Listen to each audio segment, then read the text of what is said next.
President Obama's last stop before going to Chicago for Election Day, right here in Des Moines. You ought to go. It should be a good event tonight down in the East Village. But we're going to talk about local politics as well. We're going to talk more about the sheriff's race and the controversy that's been generated over the conversation Dan Charleston and I had about abortion, rape, and incest. We're also going to talk about crazy Steve King and why you really should send him back to his hometown of Kieran.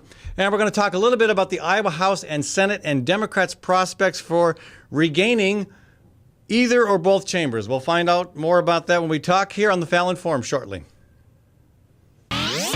From the RE/MAX Real Estate Concept Studios, this is Webcast One Live. Ed Fallon here, folks. Gateway Market and Cafe is your locally owned source for specialty groceries. Enjoy chef-crafted, prepared foods, artisan baked goods, organic produce, specialty cheeses, and hand-selected wines and craft beer. Visit the lively cafe for breakfast, lunch, or dinner 7 days a week. Gateway Market is centrally located on the corner of Martin Luther King Jr. Parkway and Woodland Ave. Stop by or visit www.gatewaymarket.com for more details. That's Gateway Market, folks. Good food, great community. Times are tough, and most people are just trying to make their cars last a little bit longer. That's why you should know about Sargent's Garage in Des Moines. You can trust Sargent's to make the right diagnosis and give you a fair price. Whether it's a routine oil change or a major repair, Sargent's always does outstanding work. So don't give up on that old car just yet. Call Sargent's Garage at 246-8149. That's 246-8149 for Sargent's Garage. This moment of silence brought to you by Tally's Restaurant Bar and Catering, home of Des Moines' premier rooftop dining experience. Located in the heart of Beaverdale, Tally's offers speedy and affordable rooftop lunch, catering for events both large and small, innovative cuisine, as well as vegetarian and gluten-free menus. Come to Tally's for live music, dry-aged steaks, Sunday brunch, and all-you-can-eat ribs every Monday night. Tally's Restaurant Bar and Catering at 2712 Beaver Avenue. Call 279-2067. That's 279-2067. From the RE/MAX Real Estate Concept Studios, this is Webcast One Live.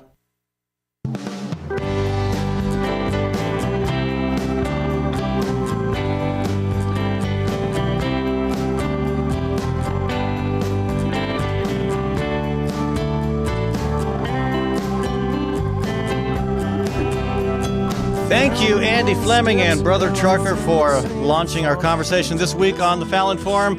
1 day to Election Day, and then it's all over, folks, and you can turn your TVs back on and only have to worry about being brainwashed by corporate ads, not political ones. Not really a winning situation there. Hey, before we talk about the continued conversation that's raging on Facebook and online regarding the Republican candidate for Sheriff Dan Charleston, I do want to remind folks that tonight is the big Obama event, the last event before Michelle and Barack Obama head back to Chicago, where they will celebrate, hopefully, a victorious Election Day. And, we'll see what happens tonight, but it should be a good event. The gates, as they are called, open at 7:30. The gate is at East 5th and Grand. This is an outdoor event. Dress for it. Hopefully, unlike at the Mitt Romney event in Ohio, if you are there and you are cold and you have children and they are preparing to suffer hypothermia, Obama staffers will let you go home, will let you leave the event, unlike allegedly some of the Romney staffers did at the event in, not Ohio, Pennsylvania.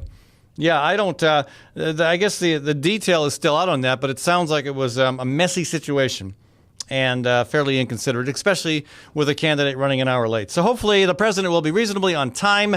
It will be a fairly decent evening. And if anything does happen and you got to leave, you won't be detained. All right. So, I'm not a big fan of detainment. That said, I know that I'm fighting a lawsuit right now. I'm probably not going to go to the big house. I do want to thank everybody who showed up at the shindig we held at the fire station last week. Great event, and we raised not quite enough money yet to cover the legal costs, but we made a really good start on it, and I really appreciate everybody who donated music, food, auction items, and who came and participated. That was wonderful. And maybe maybe this is going to become an ongoing thing, and I'm going to be sued on a regular basis. I'll share that with you later. There's a new development on that front. But I do want to point out a couple things. Okay, folks, I've had a couple complaints from around the state, one up in Cedar Rapids and one somewhere west of here, that people have gone to the polls and been told that they need to present they need to present a driver's license or some kind of other photo ID. No, that's been discussed. Yeah, Secretary of State Matt Schultz would like to do that. It's not the law. Okay, you do not have to present a photo ID.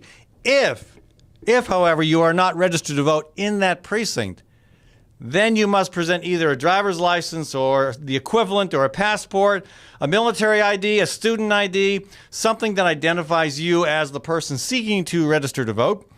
And you also have to identify your residence. You have to verify that you live where you say you do. That can be done through ID that displays your current address, a phone bill, a utility bill, a bank statement, a paycheck, a government check. There's lots of ways you can do that.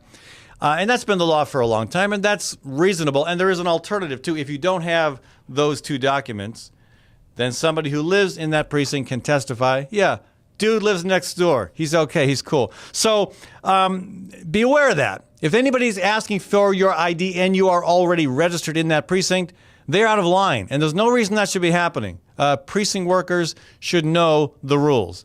But again, just because Matt Schultz has been talking about how desperately he wants a voter ID law, despite no evidence of fraud, maybe some folks are misinformed, and I understand that. Speaking of Matt Schultz, and speaking of misinformed, and speaking of, I sure miss Mike Morrow. Mike Morrow was a heck of a county auditor here when he was in Polk County, and he was a fantastic Secretary of State. He really believed in the job. He did the job. He wasn't biased. Anyway, Mike, we miss you, but here's what we got to deal with now.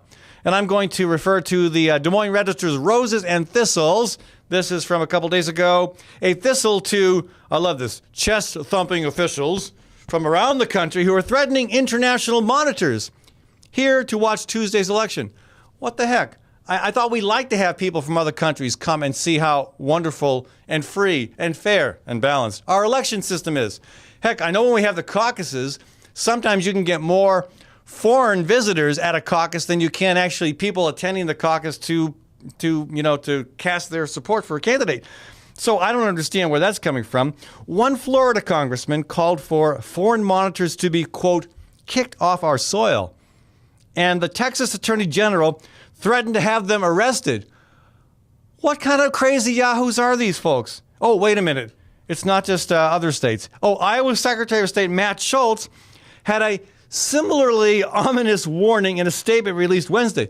So this isn't just some off-the-cuff remark he made. He actually had to take the time to prepare this comment. He says, though welcoming, quote, international visitors, he tossed in a gratuitous note that poll workers, quote, shall order the arrest of any unauthorized persons who try to enter a polling place. If I'm reading that right, Matt, you're basically saying what the dude in Texas was saying. And that's crazy talk, okay? So, yeah, not just a thistle. The Register undersold this one. Not just a thistle. How about an entire bouquet of roses minus the flowers, okay? We are always talking about the importance of monitoring elections in other countries, of the value of having the rest of the world know that the vote in Niger or Sri Lanka or anywhere, Iraq, is legit and above the board. What are we afraid of? Voter suppression is becoming a big issue in this country, and I will not be surprised if it influences the presidential election tomorrow. We'll find out. I really hope not, but I know it's happening. And we certainly have examples of voter suppression here, one being Governor Branstad's decision to revoke the executive order that Vilsack had established, allowing ex-felons, folks who had served their time, paid their dues, got out of prison, were trying to get back on track, get their lives back together. Vilsack allowed them to register to vote easily. Branstad has made it almost impossible. It's actually easier to get a gun once you're done being a felon than it is to vote. I call that voter suppression. And that's just one small example of all the different ways in which people particularly Republicans, are trying to suppress the vote. Yeah, sometimes there's good or bad on both sides of the political aisle. This is an example of a partisan difference. Republicans want to keep the vote down. Democrats tend to like it when people vote, because when more people vote, more Democrats tend to win. Okay, so anyway, you know a few things about the election now that maybe you didn't know before. Maybe you knew that already. Later in the program, I want to talk about crazy Steve King. Oh gosh, I'd almost miss Steve King because it's so, you just can't get these tidbits. Now with Dan Quayle gone, Dan Quayle used to provide us with the juiciest tidbits, and now we kind of rely on Steve King. But I would absolutely welcome the backside of him exiting Washington, D.C. for somebody much more reasonable like Christy Vilsack. Please, folks in that district, send the man home. And then we'll talk a little bit about why later in the program. But I want to get to the conversation about Sheriff candidate Dan Charleston. I did misspeak on one issue. On my Facebook post when I said that I was quoting Murdoch as saying that rape was an act of God. That was a little inaccurate. And again, I think if push comes to shove, he might by implication agree with that. But what he had said was that the pregnancy that results from rape, God intended that to happen. Here's the exact quote. He was asked during a debate whether abortion should be allowed in cases of rape and incest. This is Richard Murdoch, Republican Senate candidate in Indiana, who now, by the way, is trailing badly in the polls. He said, quote, "I struggled with it myself for a long time, but I came to realize that life is a gift from God." Okay, no argument there. "And I think even when life begins in that horrible situation of rape, that it is something that God intended to happen." Okay, and by implication, that says to me that God intended the rape to happen. But okay, I won't quibble over that level of detail. But he is saying that the pregnancy caused by rape was intended by God. And I'm having a real hard time with that. So with Dan Charleston on my program the other day, actually a week ago tomorrow, I asked and we were talking mostly about stuff that's specifically relevant to the work of the county sheriff. We were talking about, restorative justice programs, we've talked in the past about immigration, about gun issues, about stand your ground. But I think it's an important question. I asked, do those who share a political party with such candidates denounce the comments of Mr. Murdoch? There have been plenty who have done that. The gubernatorial candidate on the Republican side in Indiana has denounced these comments. Other Senate candidates, Republicans around the country, have denounced these comments. Mitt Romney was very cautious about it, didn't really denounce it. He did denounce Todd Aiken's comments of a similar genre. So I thought, this is a fair question. And I actually thought it would be a no-brainer. I thought, oh, yeah, of course, that's crazy talk. I was shocked that he wouldn't denounce it. And I gave him 3 tries. Now, some have referred to me as bullying. I don't see it that way. I think it's my job as a talk show host to push people to answer questions. I mean, as a public official, I always tried to answer the question as best I could. I never hedged and hemmed and hawed. I remember seeing that happen during debates where, opponents of mine would just beat around the bush, but I was always a straight shooter, and I think that's a good way to be, and I expect that of other people running for office. So I thought it was a straightforward question, an easy question, and the lack of an answer has led me to have some serious reservations about Mr. Charleston's qualifications as a candidate for not just this office, but for other offices as well. Anyway, you're welcome to join the conversation, folks. I would welcome dialogue on this. It's 515-244-0077, 515-244-0077, and I welcome calls on both sides of the issue. I have a few other points I want to make, too. Well, it looks like our phone lines are full. Anyway, let's go to Mike from Des Moines. Mike on line 2. Welcome to the show, Mike. Mike, are you with us? Yes, I am. Thank you for having me. Sure. What's on your mind? Well, about 3.5 years ago, I got off of probation, and I was a felon. I became an ex-felon, and the way the system was then, I was supposed to automatically be put on to get my rights back and be able to vote. and the Secretary of State's office for some reason messed up and clerical or whatever, and never did it for me. I went to register to vote a few weeks ago and found out that I didn't have my right back, so I called the governor's office, and they said the way that Executive Order 70 works, I have to go through the system, and I won't be able to get my right back in time to vote this election. But yeah, it's a horrible process. It is. Well, part of the criteria, I have to show my credit report. Your credit report.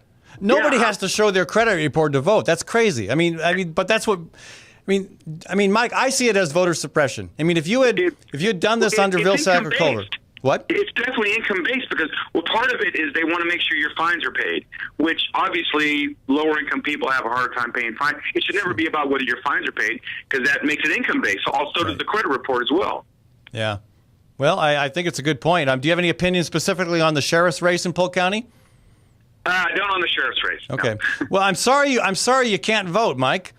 I think it's a shame, but, if you can get your, I mean, despite the hassles, I know it can be done. It's wrong, but it's a hoop you have to jump through, given the fact that that Branstad made that decision. Again, when Vilsack made it an automatic, I mean, when Vilsack changed the law so that you just had to go in and fill out the form, 50,000 people were suddenly eligible to register to vote. We certainly can't have that. Yeah, that's right. Because as you said, most of them are probably low income, and a bunch of them are probably minorities because 30% of our prisons are African Americans. So, Mike, thank you for the call. All right, thank you. Yep, thanks. Folks, if you want to join the conversation, 244-0077. Let's go to Gabe on line 3. Gabe, welcome to the show. Hey, thanks for having me on, Ed. Sure. I was calling in to talk to you about the, your issues with Dan Charleston's comments about the abortion issue. And I'm not really tracking with you is why you think this is such a big deal, or why it would give you such serious reservations about his ability to enforce the law.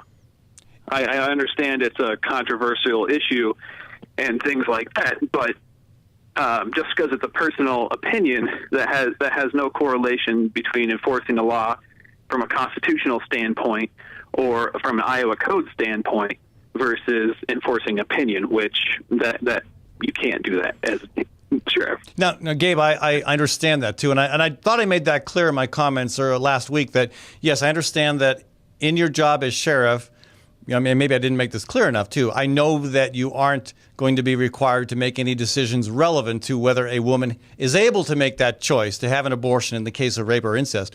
What bothers me is the fact that when you run for one office, it often sets you up to run for other offices. And I can think of lots of examples of legislative colleagues that I worked with who got elected to the school board or city council or the county board of supervisors, where they never had to take a stand on some controversial issues, but that position allowed them the platform to get elected to the legislature, where they were able to influence issues that I felt were very important that I wish had come up when they first ran for office. Right. So I think it's an important conversation to have, even if it isn't relevant to the specific job. Well, I understand that, but there's a difference between having the conversation and dwelling on a particular topic, because he did give you a straightforward answer and he didn't back down. And just because he's running for an office such as the sheriff right now, it doesn't make him any more or less likely to run for a position anywhere. It doesn't give him a leg up on anybody. He has as much opportunity to run for legislature or any other. No. I mean, realistically, Gabe, it definitely gives you a leg up if you are already holding off, and especially the biggest law enforcement position in the biggest county in the state of Iowa. That's a really good. I know there haven't been candidates who run from that position for higher office, but it's a really, I mean, theoretically, and if you look around at all the other positions that people hold first before they run for the State House or for Congress, it's a good place to be. So I think the question is legitimate, and I don't think Dan answered it. I mean, I asked him 3 times, would you agree with the other Republicans who have denounced Richard Murdoch's comments? And he would never say that until he finally said that if a woman does become pregnant due to rape or incest, she should have that child and give it up to adoption. And it seemed like he was reducing it to an economic value, and I have trouble with that. And I don't, I appreciate someone's faith position, but my concern is that you get into office, you have an actual debate on this and a vote to take, and you're going to vote a way in which you take away somebody's right to have that personal choice. Right. Well, if that is the case, if it was, he's not running for a position where he could affect legislation like that, anyways. And when's the next chance he'd even have to get into a legislature to where that would even be a point worth even worrying about? 2 years from now. And he could still hold his job as sheriff. So, I mean, just as an example, yeah, that could happen pretty quick. Hey, Yeah. Gabe, I got to run to a break. Thank you for the call. Folks, there's a lot of other people who want to weigh in on this, and you're welcome to give us a call as well, 244-0077. When we come back from a break, I think I'd like to get a female voice on this conversation. I do want to thank Physicians for Social Responsibility and the Iowa chapter of the Sierra Club for sponsoring this program. And I want to thank the Fighting Burrito for sponsoring this segment of our conversation. The Fighting Burrito, a long-standing venue in Ames, now located here in Des Moines, too. Actually, a local city councilman, Matthew Goodman, is the owner of Fighting Burrito. And you can find him working behind the counter here at the new store on 13th and Locust, actually just south of Locust on 13th. And these are great burritos. You basically decide what it's going to look like yourself. They're only $6.25 a pop. They have great names like Cesar Chavez salad, quote, friend to migrant farmers and consequently vegetarians, or Tankman Burrito. I love that one. If you are ready to stop a tank in Tiananmen Square, this one is for you. So check out Fighting Burrito, not just open for lunch, from 10 a.m. to 10 p.m. Monday through Friday, and 11 a.m. to 10 p.m. Saturday and Sunday. So, folks, we'll be back in a few minutes on the Fallon Forum. From the RE/MAX Real Estate Concept Studios, this is Webcast One Live. Hey folks, it's Ed Fallon. I want to tell you about saving energy and saving money. Tim Reynolds with Reynolds Energy Solutions will give you a comprehensive energy audit that will cost you nothing. And Tim will identify the many ways in which you can reduce energy use while saving money. Now, I had Tim over for an audit last month, and I was amazed, I tell you, at how much energy was going through the roof, out the windows, the back door. You get it. So before the cold winds of winter really blow hard, give Tim a call at 802-2801. That's 802-2801. Host is a locally owned restaurant in downtown Des Moines that focuses its food and philosophy on embracing simplicity. The majority of Host's food is from local farmers who practice sustainable and health-conscious agriculture. Much of what you'll find on your plate is a familiar comfort food, presented with a modern and tasty interpretation. Host is open for lunch Monday through Friday from 11 to 2, and also available for private dinner events and special themed dinners throughout the month. So, check out Host at 13th and Locust in Des Moines.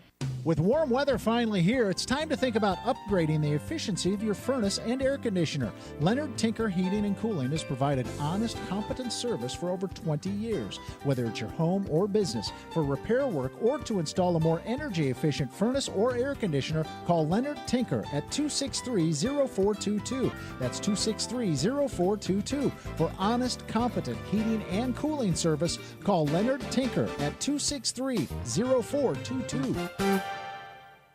Wow, some wedding. Yeah, I've never seen a bride in coveralls. Right, and skipping down the aisle to accordion music. Not to mention the reception. That wedding cake was a freaking fruit cake. It's your wedding. Don't leave anything to chance. Diana's Wedding Cakes. Using only the finest, freshest ingredients with free on-time delivery and setup. Choose one of Diana's custom designs or create your own. Call Diana's Wedding Cakes, 641-275-9279. That's 641-275-9279.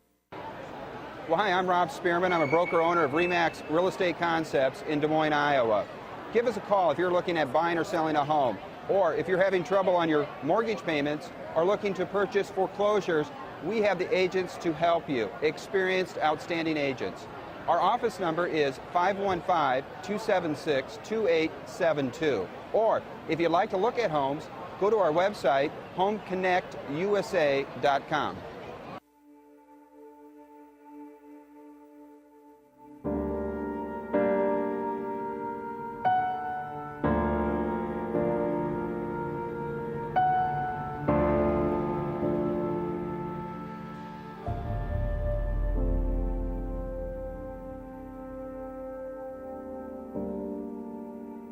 There is hope.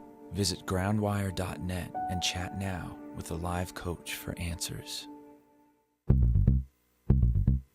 Oh my God, Becky, did you see her bumper? I know she's had work done. Just last week, she had dimples and stuff all over, and now look. Yeah, dimples and stuff. Yeah. I'm Jamie Lasher from Minor Wreck Express. We're here to help with all the dents, dings, and drama of car ownership. Call 278-0101 or visit minorwreck.com for details. We'll see you in the fast lane. From the RE/MAX Real Estate Concept Studios, this is Webcast One Live.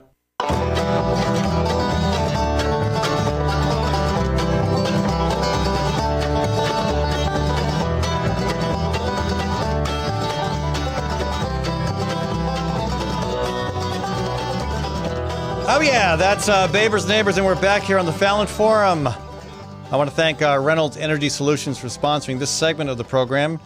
We're talking about the Polk County Sheriff's race, about the issues of abortion, incest, rape. Some argue that, well, there's no relevance to those conversations. I have a lot of email. If I run out of calls, I'll share some of that with you. But first, I always like to prioritize callers. 244-0077. You're welcome to call on both sides of the conversation. And I think I see that we have two calls, and one is on one side, one on the other. Let's first go to Ann from Des Moines. Hello, Ann. Hello, Ann. Hi. Sorry. How are you? Good. Thank you for having me back on. You're the Ann that called the other day. I am the Ann that called the other day. Yes. Okay. During Dan Charleston's interview with you, which I just wanted to say, I feel like I asked I asked him in a very mild mannered way about his feelings and talking, in depth about the issue, because I feel like that this isn't just a women's issue, although I'm the only female caller so far, but that I feel like this is also something that relates to men, because they're fathers and their sons. That's who they are. And so it kind of blows my mind that all these men are weighing in that this isn't an important issue, but they're not thinking as fathers and as sons, I don't feel like. I did speak to my parents about what Dan Charleston had to say on the show. They were appalled, both my mother and my father were pretty discouraged. I let them listen to the entire show. And my dad said, well, in all fairness, you gave him a chance to kind of take back what he had said earlier, which was kind of shocking, because I did say, like, I would really like for you to rethink this. But obviously, I remember. I thought you were very gracious, I thought. Well, I felt like you were too, but all of a sudden we're the bad guys. I don't know. I'm being called a bully and an extremist and a snake. Well, I'm sorry to hear that. You're very mild-mannered and kind, and I do appreciate your show a great deal. I think that it adds a lot to this, and even though this has been very upsetting, I think that it is really good for us to be talking about in our communities. Let me read you, Ann, an email, a Facebook message from Janet Clark. I thought this was one of the more pointed responses I received. She writes, because it's expensive to adopt babies from overseas, raped women and girls should be glad to go through pregnancy and childbirth to give them a free baby and meet Dan Charleston's religious code. That's how she interprets what he was saying. She goes on to say, I have had it up to here with these Republicans babbling senselessly about rape. And then she asked a rhetorical question. Was Dan Charleston ever raped? Was his wife or his child? If not, he needs to shut up about it. I speak for myself as a survivor and for many other survivors who are sickened by GOP idiocy. Okay, she's got some strong feelings because she has been there and been abused, been a victim. Some of my friends, she says, experienced pregnancy due to rape and chose to give birth. Others chose to abort, and some were forced to abort. The issue is choice. And what Charleston needs to know is that sexual assault thrives in male-dominated, hierarchical, patriarchal cultures such as the one he represents, fundamentalist Christianity. And she goes on to add the Roman Catholic Church, conservative Islam and Judaism, and the military. It's only when women are true equals that they have safety and security, and that means making their own decisions. Is that too strong, Ann? Well, I wouldn't say that it's too strong, especially because she is definitely speaking from her own experience, which is extraordinarily traumatic, which is something that I don't think that that was really conveyed. I mean, if Dan Charleston has a clue about how traumatic that is, he certainly didn't convey it on your show. The thing that that concerns me, number one, is that now I just want to be clear. Even though I am not a Republican, I do have Republican friends, a couple, who would never in 100 million years think that this is an okay thing to say. And there are Republicans out there coming out saying this is crazy. This is not like in line with our thinking. This is a very right-wing extremist kind of thought. But so I do want to just share that in the Republicans' defense, and it might be the only time that you hear me say that. The second thing I want to say is that the thing that concerned me more than anything, I would say, is the fact that at the end of his statement to me, he said that, of course, I will uphold the Iowa Code. That before that, he said, quote, before that, there is the biblical code. Yeah, that bothered me too. That bothered me as well. I mean, I just have to, in all honesty, tell you that I have 2 degrees in religion. I went to divinity school. There is nothing that I've ever studied in the Christian Bible that says that it is okay for a woman to be raped and then for her that she is forced to have that child. There is just nothing in there about it. What it does talk a lot about is about loving your neighbor, and this doesn't sound very kind and very loving.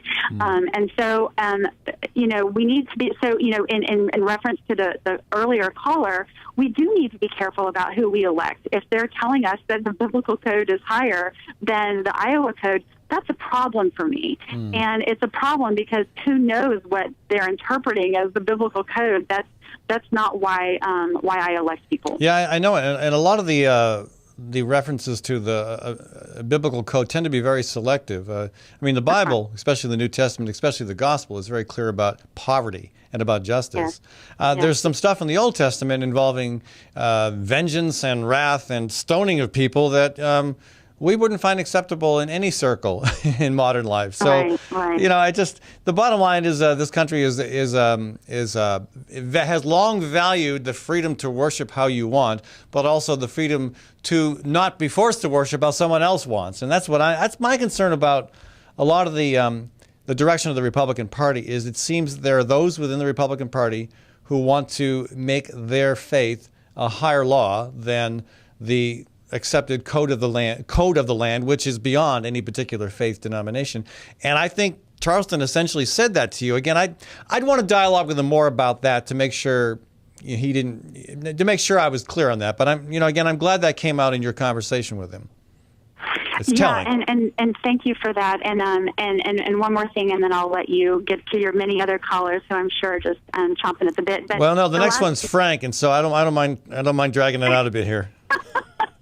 The last thing that I would say is just to say that, since you were called a bully by his wife, I just think that, the most jarring comments that came from him were actually to me, and I wasn't bullying him. They were words that just freely came from his mouth, even when I gave him a chance to take back his words. Now, you were very magnanimous.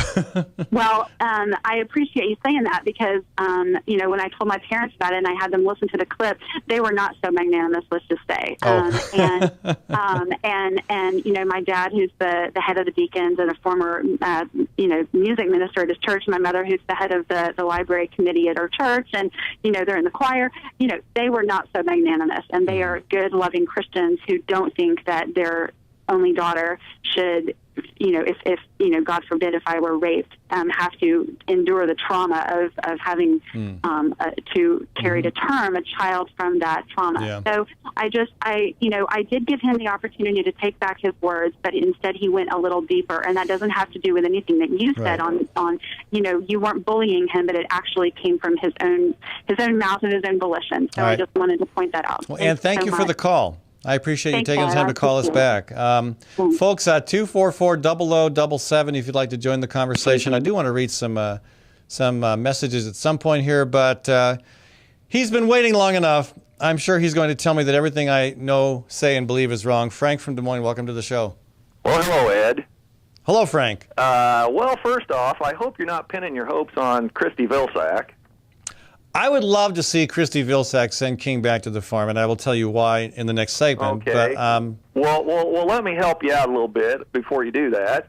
I actually watched the debate between King and Vilsack, and I've seen a lot of political people in my life, and this woman is the lightest weight of lightweights that I've ever seen run for political office. You know, I'd rather have a lightweight than have the crazy talk that King dishes out, but that's me. I mean, Steve King, every question he was asked, he'd give a direct response to it. He didn't hedge no answers, so you know what you get with the guy. Christy Vilsack couldn't even answer a simple question of how long you want to extend unemployment benefits. Do you want me to put you back on hold and you can comment on the King segment of the show, or do you want to have something to add on? I want to get to the next All right, we'll go. topic. Go ahead. The next topic is obviously weak-kneed Republicans have offered forth the rape and incest concession to look moderate on the abortion issue. Wait.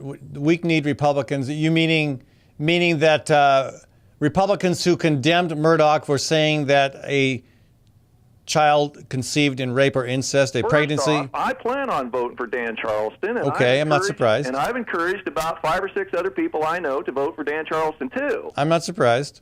So, but I'm going to tell you straight up. But wait. I want to make sure I understand what you're saying. You're saying that to you, the Republicans who are condemning Charleston, sorry, not Charleston, who are condemning Murdoch are out of line. I'm not telling you they're out of line. I'm just telling you they're weak at the knees. Okay, so you think that they should be backing Murdoch when he says pregnancy is an act of God? Do we have a right in this country to express our opinion, or don't we? Yeah, but if your opinion is that that pregnancy is an act of God, even in rape or incest, that's not. I don't want that person representing me in any level of government. What did the fetus do wrong? That's beside the point, Frank. Okay, the point is that Let me get to this point before I run out of time or forget. The only thing that trumps the life of that fetus, in my opinion, is the life of the mother. Okay, that's your opinion, but why can't you say this woman, I mean, gosh, this woman was raped. This woman is a victim of incest. And even beyond that, it's the woman's body. It's her fetus. It's her choice. Really? Why is that hard? Why is that hard? Why does the Bible say that when you enter into a marital contract with somebody that your body's not your own? Okay, the Bible says one thing, the Quran, the man's body does not belong to him and the woman's body does not belong to her. So how does a woman have the exclusive use of what goes on with her body? Again, that's your religious principle, and that's great. I have mine. Okay, Let's Ed, keep them both out of the law. Determination in this country. If we can't come to some determination amongst everybody what murder is, then where are you going to stop? What armed robbery is? I think we have, Frank. I think once a child is born, if that child is killed, that's murder. Okay. That no matter. I mean, we're going to argue about whether life begins at conception or not for the next 1,000 years. Who believe that life starts at conception? What are we supposed to do? What's that? What about us out here who believe that life starts at conception? Then you should apply that principle in your own life. Okay. Okay. I want you to do a favor for me. Not force it on somebody else. Ed, I want you to do a favor for me if you believe that. Okay. I'm not going to promise a favor to you until I know what you're asking, Frank. Well, let me propose a favor to you, and then you see if you agree. All right. Go picket in front of where Scott Peterson's being held for 2 murders, and proclaim that Scott Peterson is only guilty of 1 murder. You pay for my ticket? Sure. You go picket the place like you want to go camp out with your 99%. Yeah, I'll pay for your ticket to go, and you get in front of the jail that is holding Scott Peterson, and you get some of the women's groups who sit in silent, who are afraid to say anything. Frank, I know you're not running for office, and that gives me a source of great comfort at night when I fall asleep. But I do enjoy having you on my program because I think you provide at least a provocative viewpoint. I provide you some fodder. Well, that's mutual, Frank, because you won't get the same kind of arguments from the AM or the FM dial. But let me ask you this. Would you, if you were a Republican official, if you were elected to office, would you have joined Republican candidate for governor in Indiana, Pence, and others who have condemned Murdoch's comments about the pregnancy resulting from rape or incest being an act of God? No. Well, first off, I don't believe that rape is an act of God. No. Okay, and I made the mistake of saying that. That is incorrect. I was corrected on that. His comment was that the pregnancy that results from it is an act of God. That gets to my same point that I was trying to make with you. If you truly believe life starts at conception, then what's the difference? What did that fetus in the womb do, whether it's rape, whether it's incest, or it was normal pregnancy? It's innocent. Again, the conversation, we could go on a long time and for the next 1,000 years about whether life begins at conception or not, but the bottom line is that first 9 months of life, even if you do concede that life begins at conception, those first 9 months are extremely unique, extremely different than what happens when the baby enters the world. And they are so unique and so tied to that mother that, government just needs to step out of the way and say, look, this is your business. Your views, your values, your morality is what takes hold in this case. Who does men get to murder that they get a license to do? Okay, no repercussions? Now you're bringing in a term that I reject as inappropriate for the conversation. Okay, let's say, what do we get to choose to dispose of? You know what I'm saying? You can come back as a woman in the next life and try that out. Ed, come on, you know what I'm talking about. Well, yeah, but I mean, what? You're going to have a hard time getting me to cry a river about the poor oppressed American male. Ed, are you God? Last I checked, no. What gives this society? Even my mother doesn't think I'm God. What gives this society? What gives any woman or any man, for that reason, the ability to trump God's decision? If God wants that child to be born, or if God wants that child to die, I think He'll see to it what happens. Again, Frank, you're blurring that line of separation between church and state that I'm adamantly opposed to blurring. And Frank, I got to go to a break shortly, and I do want to share some of the mail I've got on this. So thank you. Do you want to stay on hold? Because I know I know you're a Luddite. I know you don't have a computer. And I know you want to continue to listen to the show, so you can. I'm headed to the library, but yeah, sure. We'll put you back on hold. Thank you for the call, Frank from Des Moines. Everybody, let's give it up for Frank from. Okay, let's not. Let's go. Again, I want to look at my some of the messages I've got on this. It's a. John Price writes.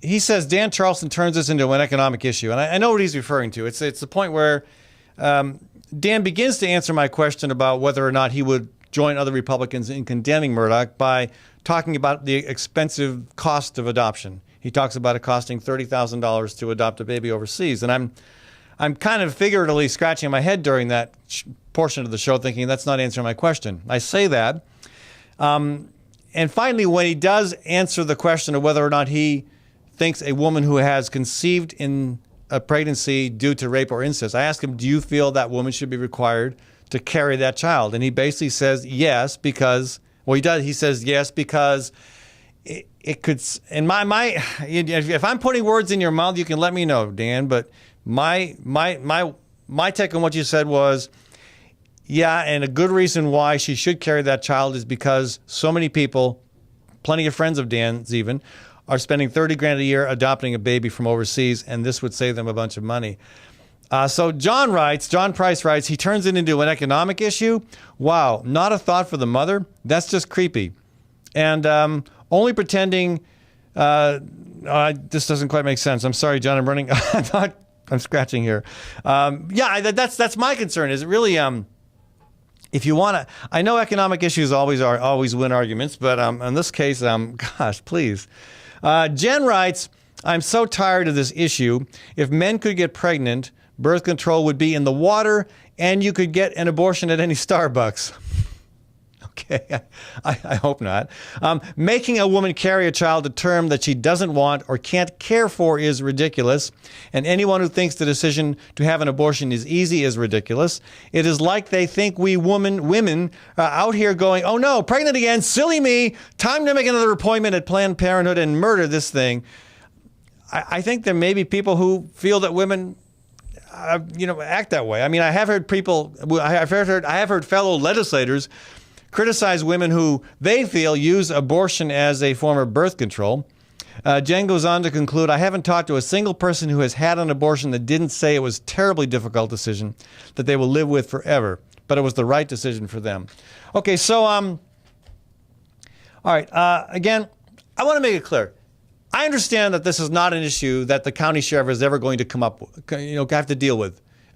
They're not going to have an opportunity to legislate on the abortion issue, no matter how Dan Charleston, if he becomes sheriff, feels about about rape and incest, if he believes that a woman should be compelled to carry that child to term, that's not going to happen in his job as sheriff. I know that, okay? But to pretend that the conversation is irrelevant is wrong for two reasons. One, understanding how you think about that issue tells me how you think generally. It tells me about your worldview.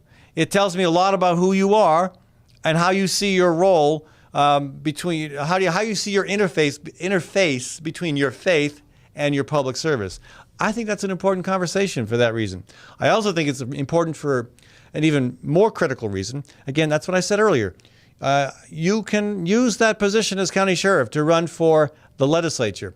I mean, I think if Bill McCarthy were to decide he wanted to be in the State House and run for either a House or Senate seat, he would be a shoo-in. If there were a primary, I'll bet he wouldn't even have an opponent because of the name recognition, the background, the experience, the connections he has in that position. Same thing. If Dan Charleston becomes sheriff and he decides to run for the legislature, let's say in 2014, he would still keep his job as county sheriff even if he lost. If he won, he would become a state legislator and he would have the opportunity to vote on this issue. So this is not a far-fetched question. It's not a far-fetched possibility. It happens all the time. Most of the people I served with at the State House, the vast majority, well, at least half, let's say that, at least half had been county supervisors, city council members, or school board members. And some of them were way, way to the right. Yet when they ran for those other positions, those nonpartisan positions, or in county supervisors, partisan, but you're dealing with potholes and things like that, I'll bet issues involving moral choices never came up. I'll bet issues of how your faith interacts with your political views never came up. They should. My concern with the Republican Party, it has become the party of theocrats and corporate vigilantes, and it no longer represents the public interest. It no longer represents a viewpoint that I consider reasonable. I think we have to vet candidates at all levels. So that's partly what I was doing, I guess. And honestly, I thought it would be an easy question because I like Dan personally. I get along with him. He's been on the show 3 times now, probably the last time. But I don't mind having that conversation. But the conversation has to be willing to grapple with tough issues. And, don't beat around the bush. Just tell me straight out what you think. I think, his wife responded. She's pretty mad at me. She says, that how could you expect him to respond to a question that he hadn't even heard? No, I don't buy that. First of all, if you were paying attention at all, and anybody running for office is paying attention, you had to know what Richard Murdoch said. You had to know. That was a huge buzz for about a week. And even beyond that, if you did not know, I told you what he said. I read the quote. I shared with Dan and the audience what the guy said. So to say that, you didn't hear, no, that's not a good excuse. I'm telling you what he said. Here's what he said. Here's what other Republicans are saying and doing to distance themselves from him and his extreme views. Are you going to be one of them? I actually thought he would say yes. I was shocked that he didn't. Anyway, I got to go to a break. I'll try to get another call or two in on this when we come back, but I do want to talk about the Iowa House, the Iowa Senate, and a bit about crazy Steve King. From the RE/MAX Real Estate Concept Studios, this is Webcast One Live.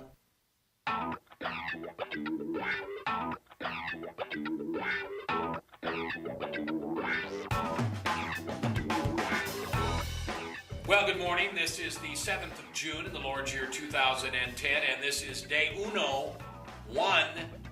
of WebcastOneLive.com. We will begin with Max World Live with my special guest, Tom Coates. In just a minute, there's Tom. Wait. Howdy.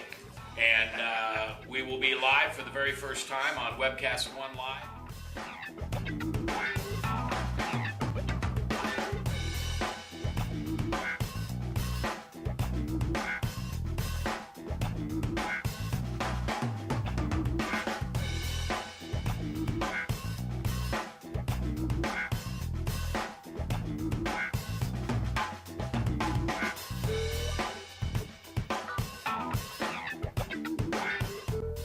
Someday we're going to look back on this and say, gosh, remember that old day in history wonder where Walter Cronkite was. He must have been around hanging there too. But actually, it's the beginning of Webcast One Live. And thank you for listening. Thanks, Rob Spearman, and everybody who's put together this project together. And we're ready to go live now. So thanks for listening to MaxWorldLive.com.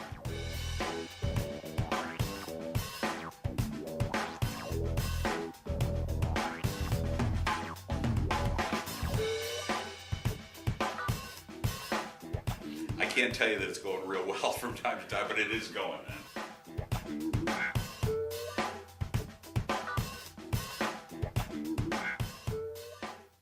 Hi, folks. It's Ed Fallon here. Proof Restaurant at 13th and Locust. You've probably been there for their award-winning, nationally recognized lunch specials. Well, now Proof is open Thursdays and Fridays for supper. And here's where the chefs really get creative. Let me tell you, they're like artists, okay? I've been there, and it is one of the best meals I have had in Des Moines. I've heard that from other people. You got to check it out. Proof for supper, Thursdays and Fridays, and also the second Saturday of the month. Do not assume you can get in. Make reservations. Contact Proof Restaurant online at proofrestaurant.com or 244-0655. That's 244-0655. Hi, folks. Ed Fallon here. When it is time to entertain, think of Gateway Market. Let them handle the details. Gateway offers a wide variety of stress-free options like cut-to-order cheese and charcuterie.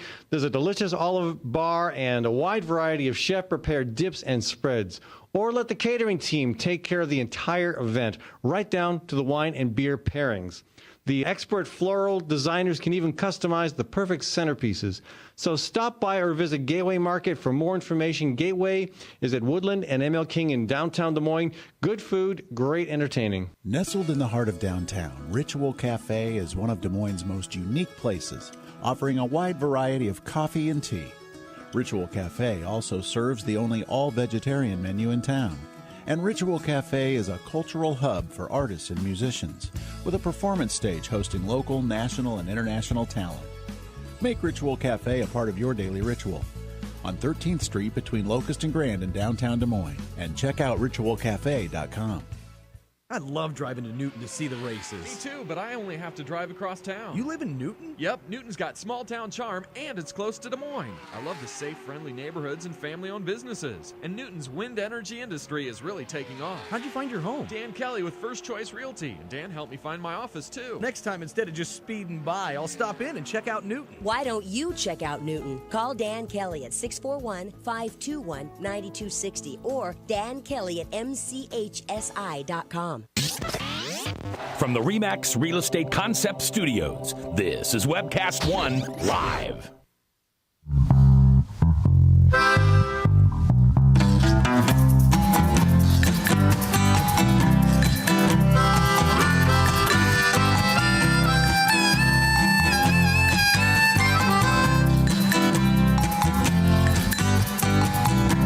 Looked out my window at 8 o'clock.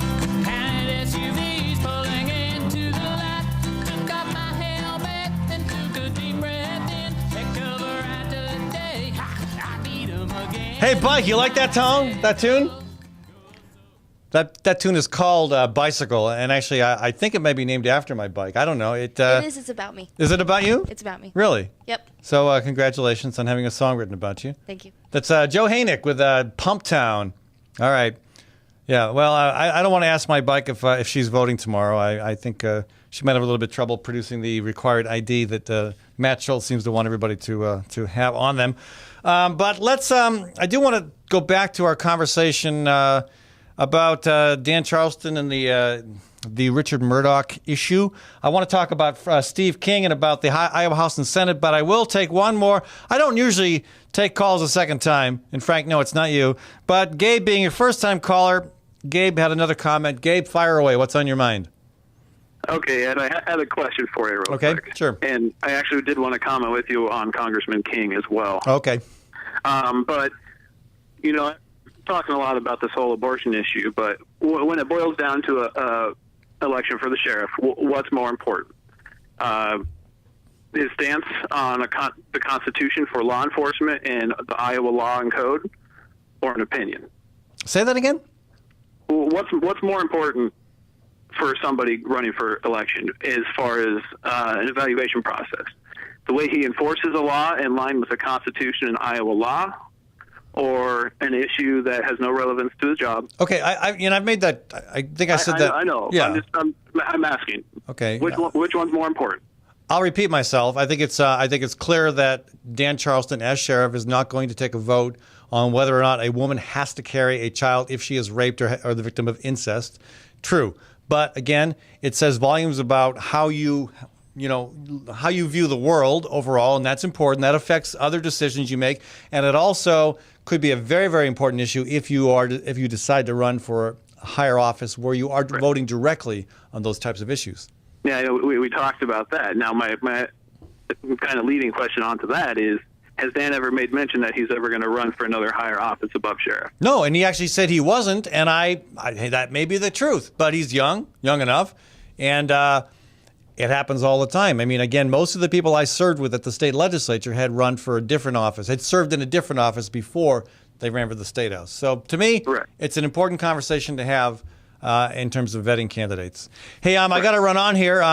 Gabe, I wanted to actually comment on Congressman King, if I could, because I actually had a little run-in with him the other day. Okay, what happened? I was at the Iowa GOP Reagan dinner, and I tried to, he was one of the speakers there at the dinner, and I went up and I talked with him after he had gotten off stage. He was standing at the back of the room kind of by himself. And I'm an Iraq and Afghanistan veteran. I was medevaced out of country, and I have some, and I had some questions I wanted to ask him about some of his votes before, because he has voted to support the NDAA, the indefinite detainment provision, right, which I have a lot of trouble with. I do too as well, especially from a constitutional standpoint and taking an oath to the Constitution, protected from foreign enemies and domestic.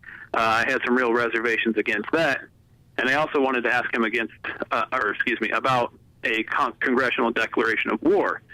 And he at first, I run a small podcast as well, and I was going to ask him if I could record it on my phone for the audio, and he seemed okay with it, and his security guy or manager, whoever it was, I don't know who he was, came up and interrupted and said, "Oh no, we're not going to let you do that."